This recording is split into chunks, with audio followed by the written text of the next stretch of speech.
Hermanos, que tengan buen día.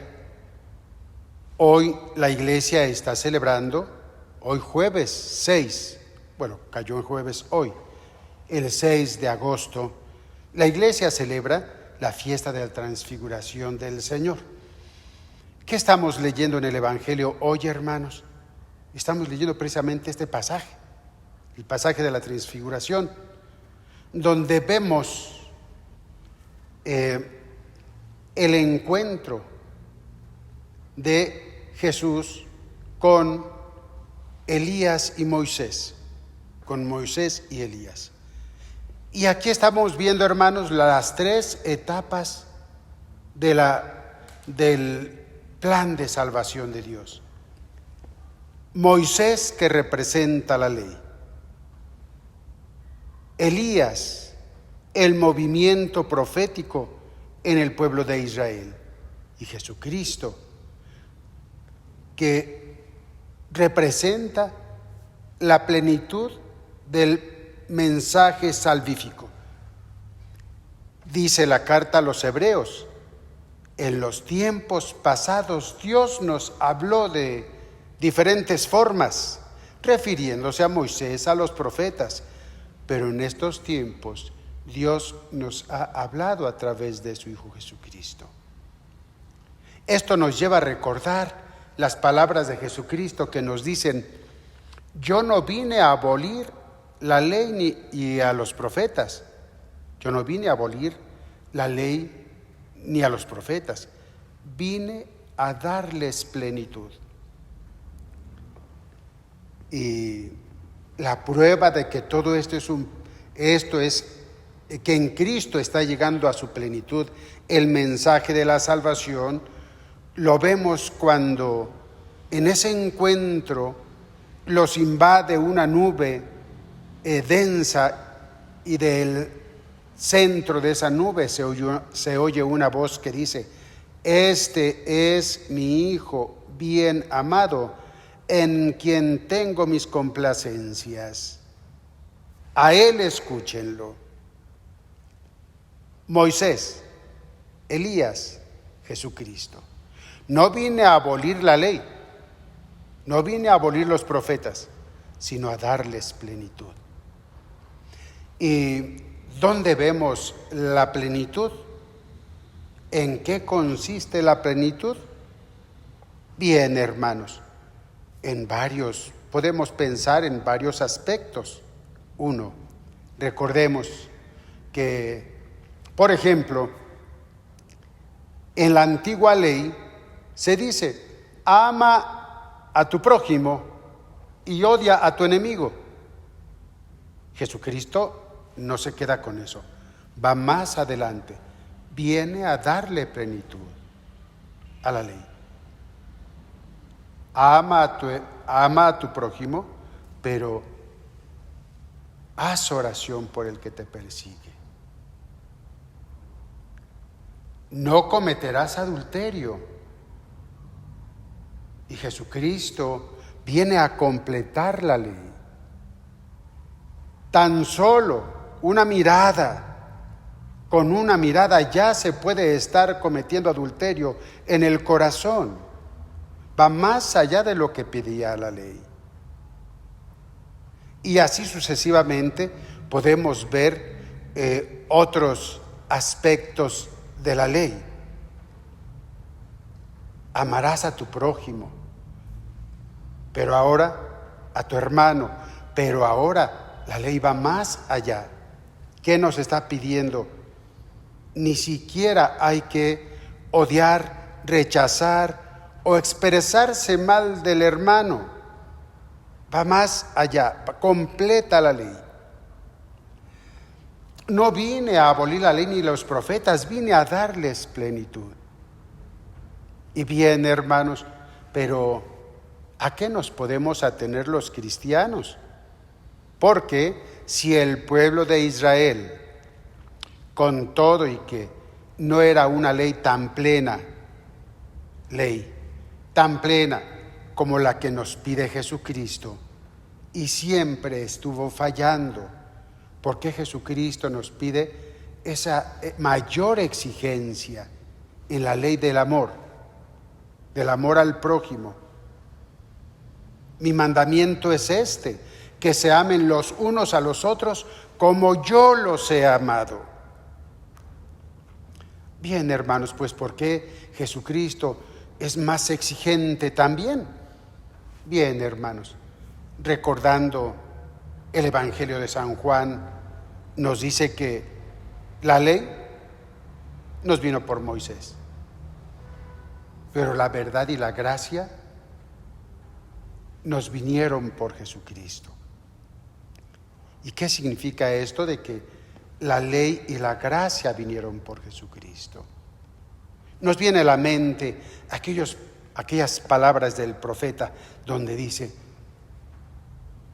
vendrán tiempos nuevos, en los haré una nueva alianza, en la que yo mismo escribiré mi ley en sus corazones. Les quitaré el corazón de piedra, les daré un corazón de carne, escribiré mi ley en sus corazones. Eso es a lo que vino Jesucristo, a darnos su gracia. ¿Qué es la gracia? Esa presencia de Dios que entra en nuestro ser y que nos capacita para vivir de acuerdo a las exigencias del Evangelio. El pueblo de Israel, con todo y que es el pueblo elegido de Dios, cada individuo no recibieron la fuerza del Espíritu Santo. El Espíritu Santo se manifestó en el Antiguo Testamento solo en aquellos personajes que cumplieron misiones extraordinarias, que cumplieron responsabilidades que Dios les encomendó y fueron llenos del Espíritu Santo. Pero ahora la gracia nos ha venido por Jesucristo. ¿Qué nos pide? ¿O cuál es el propósito?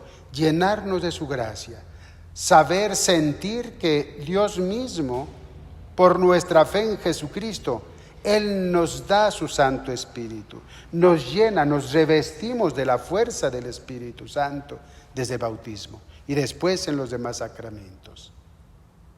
Se establece la nueva alianza, una alianza de comunión con Jesucristo, que por su gracia, por su verdad, nos lleva al cumplimiento del plan salvífico de Dios. Y alguien se podrá preguntar: bueno, ¿y eso es posible?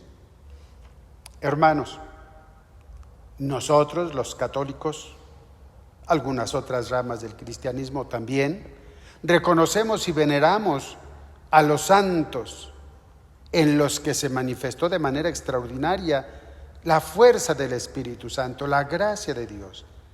Pues nosotros no estamos al margen de ese plan de Dios. Dios quiere manifestarse en nosotros. Dios quiere llenarnos de su gracia, de su Santo Espíritu, para que llenos de su fuerza, de su gracia. Porque la ley vino por Moisés. Pero la gracia, la verdad, la fuerza del Espíritu Santo, la ley escrita en el corazón, la ley interna que nos transforma, nos cambia, nos vino por Jesucristo. Así, hermanos, cuando nosotros sentimos nuestras limitaciones, nuestras debilidades, recordemos que tenemos este camino, la vida de comunión con Jesucristo, nuestra fe en Jesucristo, el seguimiento de su palabra, los sacramentos que van estrechando nuestra comunión con nuestro Salvador y nos van llenando de su gracia, de su fuerza, para que llenos de esta gracia, de esta fuerza, podamos ser siempre colaboradores en la construcción del reino de Dios y la Iglesia siga cumpliendo esta misión en cada uno de sus individuos, pero también como pueblo, como el nuevo pueblo santo de Dios. Este encuentro de Moisés y de Elías con Jesucristo, esas 3 etapas del plan salvífico de Dios. No vine, dice Jesucristo, no vine a abolir ni la ley ni a los profetas. No, vine a darles seguimiento, vine a darles plenitud. Sí, la ley nos habrá venido por Moisés, sí, pero la gracia, la fuerza del Espíritu Santo nos ha venido por Jesucristo. Y por nuestra fe en Jesucristo y al formar el cuerpo de Cristo, en Cristo, formamos el nuevo pueblo santo de Dios, la iglesia, que ahora extiende el reino de Dios sobre toda la faz de la tierra. Hermanos, sigamos en comunión, en oración y pidámosle a Dios su gracia para que continuemos con la misión que la iglesia nos ha encomendado como individuos, decíamos, pero también como pueblo santo de Dios. Y no olvidemos las palabras de Jesucristo. No, que no olvidemos las palabras de nuestro Padre Dios, que nos dice en este pasaje del Evangelio: este es mi Hijo muy amado, en quien tengo mis complacencias. A Él escúchenlo. Palabras, idea que reafirman Juan el Bautista, San Juan Bautista. Él es el Cordero de Dios que quita el pecado del mundo. A Él síganlo. Conviene que Él crezca y yo venga a menos, dice Juan el Bautista. Y nuestra Madre, la misma Virgen María, reconoce dónde está la salvación del género humano. Hagan lo que Él les diga. Este es mi Hijo bien amado, en quien tengo mis complacencias. A Él escúchenlo. Hermanos, que Dios los bendiga y nos seguimos comunicando a través de estas capsulitas. Hoy fiesta de la transfiguración de nuestro Señor Jesucristo. Gracias.